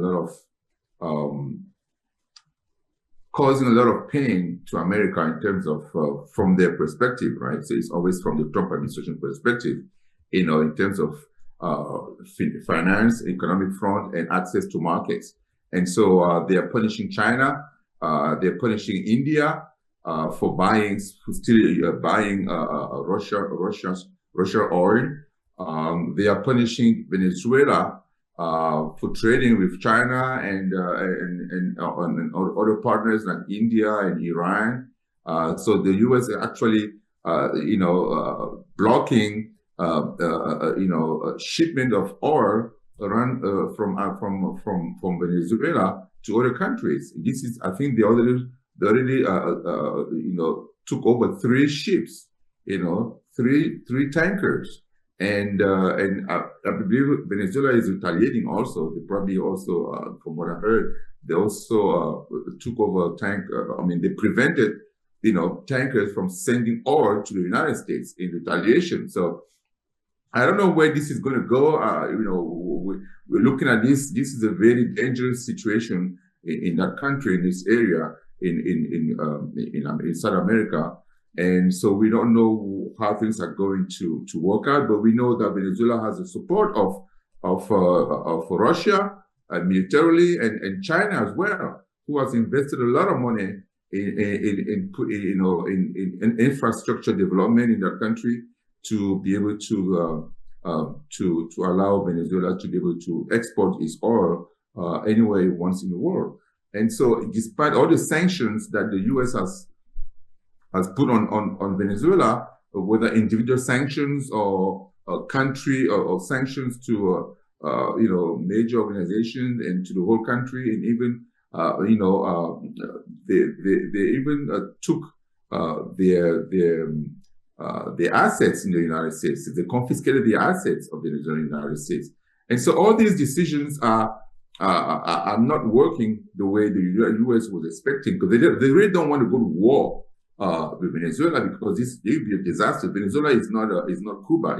It's a huge country, and they have a very strong military, and they have mountains. They have a very deep forest and very complicated places that the U.S. don't want to get involved in that kind of war. Like a Vietnam War, second Vietnam War. That would be disastrous, and Trump doesn't like those kind of stuff. Trump likes to hit and disappear. He just likes to do what he did in Iran, what he did in Nigeria, just hit and disappear. He doesn't want a long, protracted war that's going to, suck a lot of money, because, his mantra is that, everything, MAGA is make America great again. So the focus is in America development and infrastructure and bringing back jobs and bringing back infrastructure and all that stuff. So going and starting a new war is not going to be popular in his base, in the country, and he doesn't even have resources, because America has $38 trillion of debt right now. And then, so it's paying $1 trillion of interest every month. So it's becoming unbearable for the country. And plus, the dollarization is happening every day. Every time that people don't use the dollar to buy oil or to do any transactions, it's the U.S. that is suffering. And the dollarization is going crescendo. It's growing by the day, by the second. Every time Russia buys oil or sells oil to India using rupees or sell to the U.S. is suffering, because in the long run, the dollarization is going to have a huge impact, in the economy, and the U.S. can't afford that, because its economy is based on people using the dollar so they can sustain the level of debt that they have right now. But if that doesn't happen, it's going to have a major impact on the economy, and so on the economic front, I would say we're still going to deal with tariffs, we're still going to deal with sanctions, and this, and immigration is a major issue. The U.S. has changed its policy towards H-1B visa, which is workers' visa, economic, visa to bring, expert or well-educated people around the world in the U.S. So they are doing away with the DV lottery to put together a different system to bring in well-educated people in the U.S. So on several areas, like artificial intelligence that is growing, the fight that we see between the U.S. and China on that front is epic, right? So it's great to watch. We have one side, DeepSeek, that's revolutionized the AI, the way the AI should be, the way AI operates, the way AI is designed, and the access to AI, which DeepSeek offers it for free to the entire world. Whereas ChatGPT and other companies in the US, they are charging $20, sometimes $400, up to $400, to access the same information that's given for free, that China is giving for free. So it's an interesting situation that we're watching. I mean, I use all of them. I love DeepSeek. trust me, it's as good as any other, American AI system that's being used, notably ChatGPT. So on that front, there's a lot of fighting that's going to happen between those two countries, and maybe other players are going to come to the fore. India. I know India is always behind, but they may surprise people out there very soon with their own AI systems. And so different countries are working on AI to provide solutions to the issues that they have. And I think AI is something that Africa should also focus on today, because the continent is the future of the world right now. As we project, the population of Africa is going to grow to 2.5 billion in the next 10 years, and then maybe to about 3 billion in the next 15 to 20 years. So that continent is the future, and AI is going to be a very important tool. And so we have to put together the infrastructure. We have to invest in Africa to be able to use that technology efficiently to allow the continent to grow, in leaps and bounds. So, so that's what I would say on the economic front. I believe, 2026 is going to be another important year on the economic front, because the new economy is going to take over the old economy, and so some of these resources that we're still fighting about, oil and things like that. There are so many different other ways of finding energy today that hopefully in 2026 many countries are going to allow that to be able to be used. But it's going to be difficult because people who benefit from the status quo don't like new technology, especially when it comes to energy. So we'll see. Absolutely. Yeah. Actually, anticipating to see what the next year has for us, and of course, nations needs to figure it out to ensure that they move along with the gradual and very steady changes occurring. That's a reality. Well, he's asking how about the weaponization of the currency? Of cooperation, in the Ukrainian contest, the war in the Ukrainian contest, how is it going to work? How to shape the 2026? I hope that. Yes. Yeah. Currency weaponization is very important because in Ukraine we observe that NATO and dollar is supporting Ukraine to fight against Russia. And Russia is in sanction, and ruble is not working outside the Russia. So in BRICS countries, they utilize local currencies against this weaponization. So local currency cooperation is a new key of cooperation, which become a new solution of economy in new blocks of and new alliances in the global stage. So the global hegemony of dollar is declining, and NATO weaponization and dollar weaponization is declining. And this is a new solution. When problems arise, nations find new solution, and governments are reforming their strategies, because earlier we have to exchange our all currency exchange with dollar. Now they are doing this currency exchange through gold and local arrangement system, like Russia, China, and India. They are changing their currency. Earlier, Russia gave us oil in very bulk quantity, and India rupees were not useful for Russia in sanction time. Another side, China gave a huge quantity of products to Russia, and Russia needed yuan to return as a product exchange. So in this new alliances or new cooperation, India purchased yuan and give to Russia. So these three countries make new solution for their economic cooperation.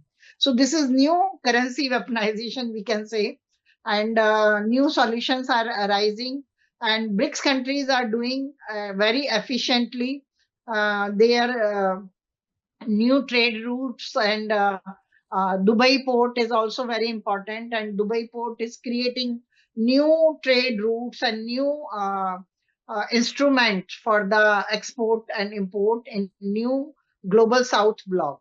So this will change completely European and American hegemony in the trade system, in economic cooperation, and in currency system. So I can see that a new currency local to global currency system is arising, and another side, digital currency is also taking shape very fast. Though some governments are not legalizing it, but I can see we cannot stop digital currency to enter. And especially Russia, India, China, Dubai, they are doing lot of export through digital currency also. So these are new solutions against the dollar hegemony and weaponization of the currency, you can say. And in 2026, I feel that we will saw very big storms in the currency system because Europe and America is in high crisis. They are having very heavy expenditures, and their internal democratic system and public and industrialization is becoming very weak. So they will do some action, and these actions will create storms in economic system of whole world. And recently we heard the news that India, China, and Russia, they and South Africa, they have taken out very big amount of their from American Treasury, approximately $27 billion currency from the American Treasury they have taken out. So this kind of big shift will happen in 2026, and which will change the economic routes very widely. And we can see bad things and good things after this economic storms. And this is the economic weaponization we will see. But of course, this needs changes in whole world. And this changes will bring new solutions and new cooperation for future generations. So I think change is required in this world to break the hegemony, and new sign and new signature, new alliances, new MOUs required in economic cooperation for betterment of human life and better human-centric sustainable development. Absolutely, it's about people to people development, and we can attain this by ensuring peace. Professor Laita Zaklami, I want us to take a case study to understand how, stakeholders and how political will matters a lot in solving internal problems, derailing or stifling Africa's steady development. This is the case of Western Sahara and the position of Morocco and Algeria. I think, if I'm not exaggerating, we can say that Algeria, to an extent, recorded some sort of a diplomatic win by not retaliating or probably going hard on having a confrontation with Morocco, given the position of the United Nations Security Council and other Western-backed agencies. Morocco's position, supporting Morocco's position in the Western Sahara. So let's try to get learn from the diplomacy of Algeria or the stakeholders in the region, and how this can transcend into solving the diplomatic problems across the African continent to ensure that its unsteady development is not derailed by internal conflicts that are so unending and more complicated. Well, let's make it clear from the African point of view, African Union point of view, the conflict between Western Sahara and Morocco is about self-determination, about colonial presence.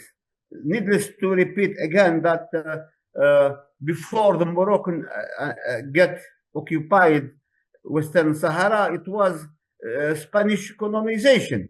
And therefore, there was a tacit agreement in 1975 between Spanish General Franco and the defunct Kingdom of Morocco, Hassan II, but it was illegal, and all the institution, whether the International Court of Justice, whether so many documents that reflect that this is Western, this is Spanish origin. Let's talk about updated situation. Of course, the resolution 2797 of 3 or 4 weeks ago mentioned that the two countries, the two parts, I would say, which meant Morocco and Western Sahara, should meet and discuss how to solve their own problem. Although they spoke about the framework of, or they accept the framework of, I would say, local autonomy, regional autonomy, but within the possibility and for the Sahrawi to declare, to claim their self-determination. This is a key issue. And I heard about a few days ago that the special envoy of Secretary General of United Nations, Stephanie de Mistura, is calling the two parties, Morocco and Western Sahara, to meet in Oslo, in the north of Europe, far away from the public here in the crowded space here in North Africa, to meet to discuss. So what I am expecting right now, and I want to make it clear again and again, this is not a conflict between Morocco and Algeria. Algeria is supporting Western Sahara on the principle of self-determination, and this is our policy. This is the Algerian foreign policy towards all issues in the world.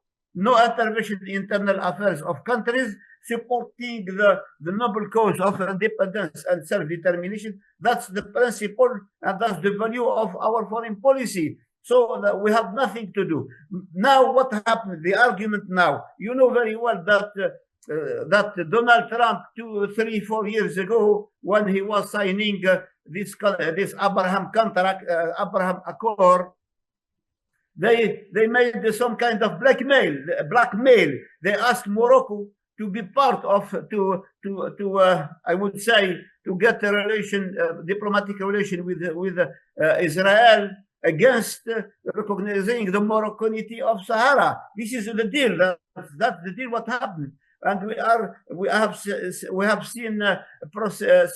some countries in Europe following American position, but on the ground, African Union and of course most African countries do not accept this process. Why? Because the Western Sahara, Republic of Western Sahara, Republic Arab Sahrawi is member of the Constitutional Act of African Union, and it's a full member, and they have the full status and member of it. And therefore, what we are now talking about, well, it's up to Sahrawi to decide for their own future. Well, and of course, the MINURSO, which is the United Nations mission for the Western Sahara, is by force of law committed to providing the condition to organize a referendum. That referendum, which has been asking for the last 20, 30 years or so. And so the morality of the situation is MINURSO has not fulfilled its pledge and commitment to organize the referendum. And in the end of the day, it's up to Sahrawi to decide it for their future. And let's again remind ourselves that our president has so many times said we do not interfere in Western Sahara decision. It's up to them if they want to live separately from Morocco, or if they want to be part of Morocco. Is their business. We are here just to accept and to observe and to, of course, to solve this problem in very diplomatic and peaceful way. So, in the end of the day, as I said again and again, this is not completely the narrative. Unfortunately, the narrative of Western media, they always blaming Algeria for being involved. No, this is not the truth. The truth of the matter is Western Sahara is the last colony which is still occupied. in the continent, and this problem should be solved by all means. And we cannot blame Algeria for being supportive of principle of independence, of self-determination of country. So let's give a chance to diplomacy. Let's give a chance to Sahrawi to decide for themselves, and afterwards the problem is solved. But to impose foreign solution from outside countries, like as we said, when President Donald Trump forced the Western Sahrawi, and he even dare to ask Algeria and Morocco to solve their problem. There is no problem between Algeria and Morocco. The problem is between Morocco and Western Sahara. He's completely misleading the situation. Okay, Professor Lai. Sorry, 1 minute. What he cares for him is the mineral resource and the raw material that had Western Sahara territory. That's exactly. It's all about raw material, nothing else. Absolutely, and we are looking at how these strategies can transcend into solving the interconnected problems of the African continent to ensure that its agenda is more positive come 2026. Now we have come to the last phase of our program, which is having conclusions and recommendations and anticipations as we await 2026. I start off with you, Professor Jose Mathieu Milani, and now it is real that Africa is actually a battleground for geopolitical competitions. But then, how can we ensure that the continent is a battleground for such competition in a more constructive or positive manner that would transcend to real development and sustainable transformation of the African continent? Well, actually, I might sound a bit, pessimist, but that's the reality. I'm more realistic, I say so, because working in this financial economical system will not lead us to where we want to be, where we want to go. This system is corrupted. This system has shown that it's mounted, it's created to benefit one part. I would just invite you to make a very quick trip to the history, very recent history, before the sanctions came into Russia. Russia was playing by the rule of the system, the international economic and financial system, in trying its best to strive and so on. But Russia couldn't even dream about what it is and has achieved right now, since the sanctions came, and that forced them to look for other solutions, to play not by the rules of the World Trade Organization, as you saw, yes, or the basic implemented system, economic and financial system. So for Africa, in my point of view, until we stop playing by the book with the international framework, economical and financial economic, well, nothing good is coming. There might be some very small indicators of some development, of some growth, but strategically it will not lead us to where we want to go. So we have to think and rethink in this system, the economical system we really want. It's very it's strange that until now we don't even try to, in Africa, to have let's say even a project, a prototype of a cryptocurrency to master our destinies, economical and financial destinies in Africa, our struggles in Africa. So we are really very dependent, and it all starts with the infrastructure built underneath us and around us. And we are still working. We're still trying to get what we want using these tools, but we have already lost. We have to start. We have to find our own paths, looking to what Russia, China, India, and so on, other countries are doing to be where they are. Let's say even North Korea, actually. Yes, North Korea. It's under sanctions, but it's you can't say that North Koreans are living worse than most African countries, African people. So there's something wrong in here. Thank you. And we need to figure that out, right? I know, of course, looking for that solution that will meet the dream of the African people to be able to benefit from its resources. You know, its people are a reservoir of talent, and it brings us to you, Mr. Ashil Eke. This is the role of the African civil society and even the diaspora to ensure that 2026 it's a different year. This is very particular because according to some research findings, some of the key reports that we even get from the international organizations are being championed by some African diaspora with a defined agenda that doesn't suit the African continent, that leads to more polarization in the continent, creating room for conflict and discuss. So what do you think is that proposal, the recommendation you can give to civil society organizations and the diaspora involved in the transformation of the life of the continent, be it politically, economically, and otherwise? Okay, so I think the diaspora has a very important role, like every diaspora in the world. You know, before African diaspora became very,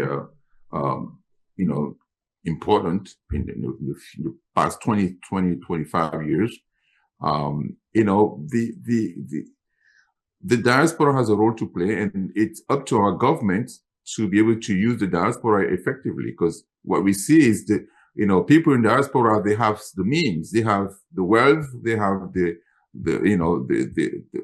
finances to be able to invest on the continent. But the issue is that the government in our countries and they are not allowed, they're not easing, let me put it that way, especially in French Africa. Oh, it's worse. In English Africa, it's probably better. You know, English-speaking African countries like Kenya, Mozambique, these countries, South Africa, it's probably better. I mean, whatever you think, in the French African country, French is worse, right? Yes. So, Professor, I'm talking to you. It's worse because, man, France doesn't want any inch of development in Africa. They don't like to see that you build a road, a railway, a boulevard. They don't like. They have this disdain for development in Africa. They want the place to be just a shithole, like Trump always says, right? Excuse that word, but they like that. That's the key word. That they like that word. They like it. It makes them feel great, So they don't want to see Africa develop, build roads, infrastructure, doing all kind of stuff. And they have the people in place to make sure that doesn't happen. Our leaders, our current leaders, many of them. Why do you think they hate the Sahelian countries? Why do you hate they hate Traore, Ibrahim Traore? Why do you think they hate President Chani of Niger or President of Mali? Mm-hmm. Why? Because those leaders are visionaries. They don't care about the opinion. They don't ask for the opinion, and they really don't give a rat what they think. So they are changing their culture. They're changing, the way their citizens should be learning, and the history books are changing everything to take France out of the history of those countries. But they still have puppets, like many of French speaking. They still have a lot of puppets, governments there that are doing the bidding of France, and they are the ones that are threatening the Sahelian countries. And unfortunately, Nigeria is playing that game with Tinubu. I don't know what's going on with Tinubu. The guy was in Chicago, and then he goes back, he wins the election, and then now he becomes an ally of France. It's just, it's mind-boggling. I heard about that. Diplomacy is at play, you know. I'm sorry? I was just saying that diplomacy is at play and the agenda is still to be known. Yeah, well, listen, no matter what is going on, you cannot align with France. You cannot. This is a disaster. It's going to be a disaster for Nigeria and for the continent. Because France is a very, very well-oiled manipulative machine. They know what manipulating people is. They can offer you all kind of perks, whether it's money, whether it's long contract, whether it's gift, whether they know how to manipulate our conscience. And they've been studying it for years and years and years and years. So when they see people like Traore standing up to them, it drives them nuts. They are out of their mind. Those people, they don't know what to do. They can't stand Traore. They can't stand Mali, Assimi Goïta. They can't stand Niger. When you watch the TV shows, the debate, it's like the sky is falling on them. They look around, they see their debt is 120% of the GDP. They look on the right side. There is no uranium. They have to buy uranium on the market. Of the market price, they have to pay for the market price for uranium in Niger. What? They can't believe it. It's like they can't fathom it. You know. So I mean, when you watch those people, they go crazy, man. And I'm like, this is the path for us to take. And every time you see something that's bothering those people, those colonialists, this is what we need to do. And I'm hoping that in 2026, we're going to see more people. Listen, we are at a point where whether it's a democratic election, again, I don't even believe in that stuff, because the democracy that the white people brought in Africa, it's for their business. They don't want to see leaders in power for 30 years, like our Paul Biya in Cameroon. He's been there 43 years and counting. The guy is still young. He's a 93 years old, 92 years young guy. You know, he's fresh. You know, he's traveling all the time, going to Switzerland, enjoying life, and then doing nothing for his country, and the country is crumbling. They lack that kind of people, but they don't want. They should be rounding They up, don't please. like him from giving them some access, you know, but he's not giving them full access, which is why they're still very cautious about taking him down. But when we look at what they're planning for Sahelin countries, we know they're trying to take those leaders down. And what Nigeria is doing, playing the game, is going to be disastrous for the whole region. Seriously, for the whole region, the Western region. And what Trump has started, the French, what Trump started, the French are going to finish it. They love that stuff. Yes, what Trump started by bombarding, for whatever reason, I heard there was no casualty from what I heard. I don't know if it's true or not, but that there was no casualty from that bombardment. But what Trump has started, the French are going to enjoy that stuff. They love it. They already started with Benin. They started in Benin. They created a coup d'etat in Benin, you know, partnering with Tinubu and to use Tinubu as their oh my God, I don't even know the word, but it's just unfortunate. Seriously, I'm hoping that 2026 become a better year, but I don't think so. From what I heard from Traore, from that meeting they had in Mali, they're talking about the black what is that? Hiver noir. What is it called in Black French? winter, yeah. The Black Winter. The Black Winter, right? He's talking about the Black Winter that's going to happen in Africa. So and I just read that President Chani has called on all the youth of this country to be ready for war, to be prepared for war, all of them.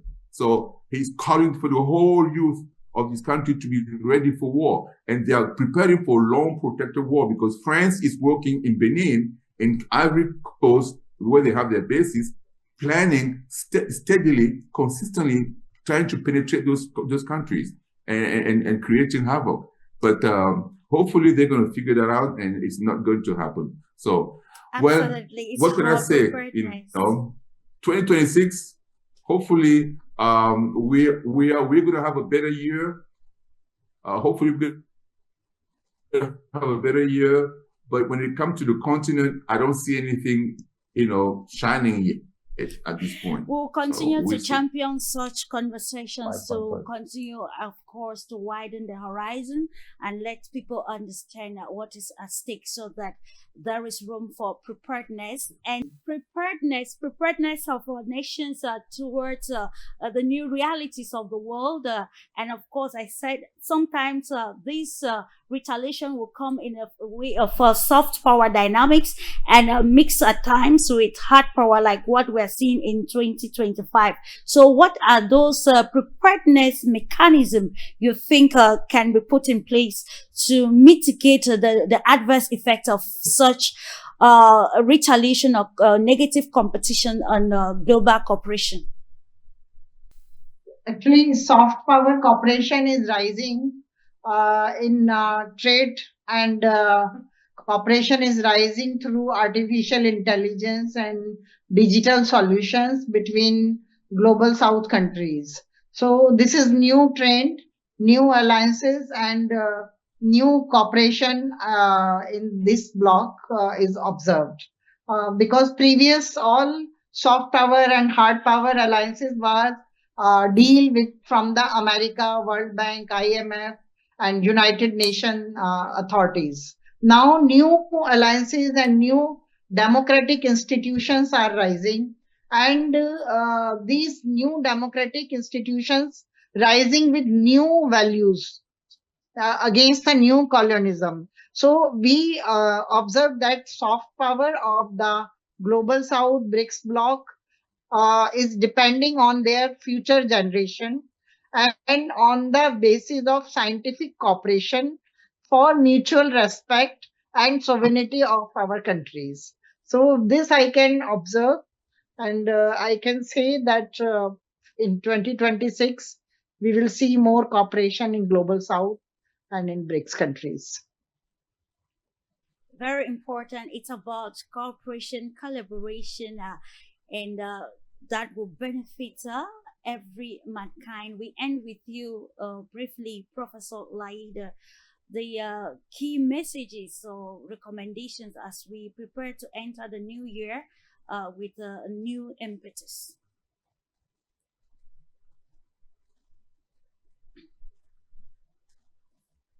Professor Laid, please.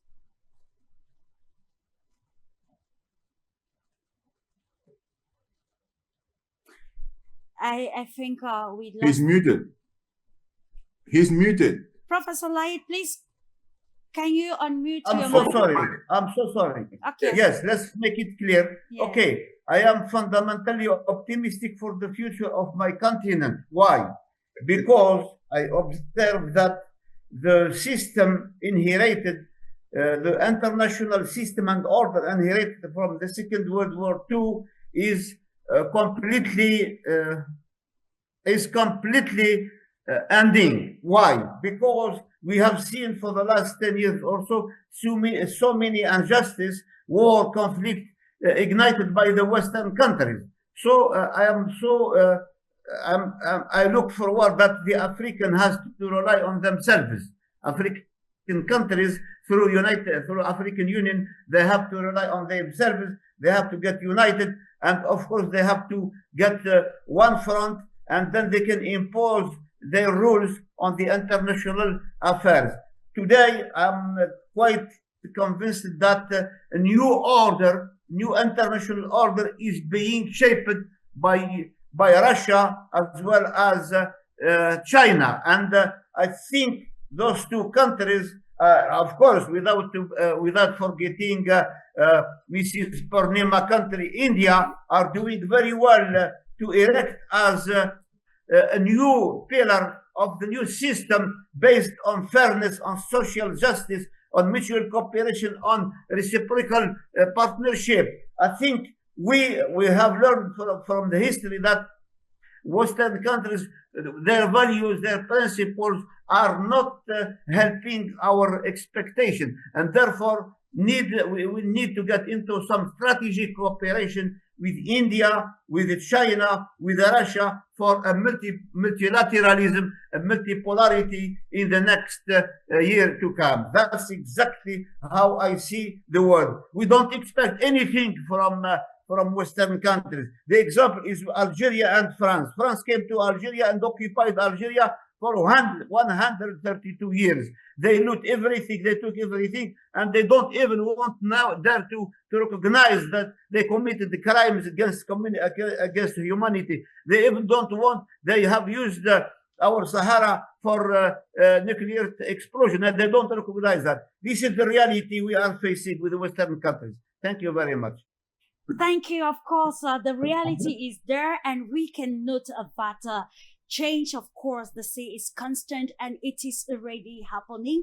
We are living multilateralism, multipolarity, and how can we navigate this and ensure that we have that win-win cooperation that will not lead us again into looking at how the master-servant relationship, this is intentional cooperation, and we note, of course, that the world is moving into 2026 with much anticipation to seeing how the major decisions that will be taken by the decision-making bodies and how this will go a long way to help governance, global governance, to help globalization or international relations, and particular focus on Africa to ensure that the African agenda is actually redefined, that will be understandable by each and every person across the continent, especially political stakeholders,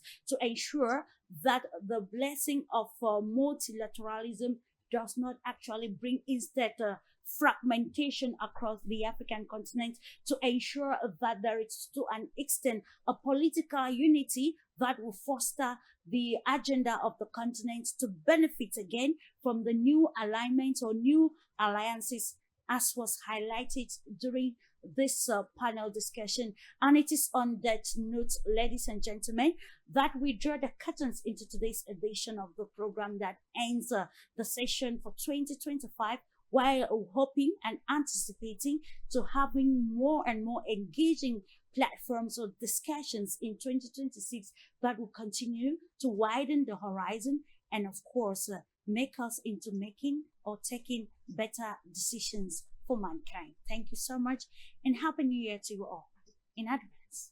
Well, it was an honor for us. I'm going to speak for myself. I'm going to speak for myself, and everybody can say something. All so right. It was an honor for me to be part of this show for the past Me too. year, and then previous years as well. So I think one of these, your show has become an institution, and for us, we look at it as a strategic show to be able to impact the world, because you bring all the world, people around this show every day, every week, and we think this is one of the best shows that we've ever participated in. And thank you so much for what you do, and for your wisdom, for your integrity, and also for your knowledge, because for me, you are one of the best, even if not the best journalists I've been working with, and you know how many journalists I've been working with for the past few years. So thank you, and keep going. Thank you, and congratulations to you.